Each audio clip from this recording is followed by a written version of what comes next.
আসন্ন রমজান উপলক্ষে নিত্যপণ্যের দাম ক্রমশ বাড়ছে। বিশেষ করে ভোজ্য তেলের বাজার এখন অস্থিতিশীল। ব্রাহ্মণবাড়িয়ার আনন্দবাজার থেকে বিষয় বিস্তারিত জানিয়েছেন আমাদের পূর্বাঞ্চলীয় ব্যুরো প্রধান পীযূষ কান্তি আচার্য। রমজান উপলক্ষে যে নিত্যপণ্য রয়েছে, যে এই নিত্যপণ্যের দাম কিন্তু এখন অস্থিতিশীল বলা চলে।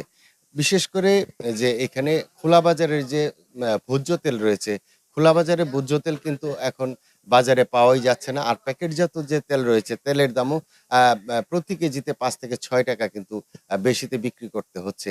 এবং এছাড়া যে রমজান উপলক্ষে যে অন্যতম অনুষঙ্গ ছোলা বুট, ছোলা বুটের দামও কিন্তু বেড়েছে। তবে চিনির দাম স্থিতিশীল আছে বলে এখানকার যে ব্যবসায়ীরা জানিয়েছেন। আমি কথা বলব আনন্দবাজারের এই ব্যবসায়ীর সাথে।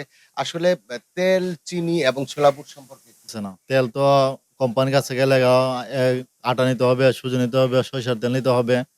তারপর আমাদের চাহিদা মতো তেল আমরা পাইতেছিই না। কি করলে দামটা নিয়ন্ত্রণ করা যাবে? আমাদের বাজার যদি ম্যাজিস্ট্রেট যদি প্রতিদিন মানে করে, তারপর আমরা ম্যাজিস্ট্রেট আসলে প্রতিদিনই মানে বাজারটা একটু নিয়ন্ত্রণ থাকবে।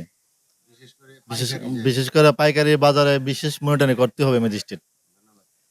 তিনি যেমনটি বলেছেন যে পাইকারি বাজারটাই কিন্তু এখানে বাজার নিয়ন্ত্রণ করে থাকে এবং পাইকারি বাজার যদি আ উম জেলা প্রশাসনের যে নির্বাহী ম্যাজিস্ট্রেট আছে তাদের দ্বারা নিয়ন্ত্রণ করা হলে বাজারও নিয়ন্ত্রণ থাকবে বলে এই ব্যবসায়ী মনে করছেন। তো এই ছিল আমার কাছে ব্রাহ্মণবাড়িয়া থেকে সর্বশেষ।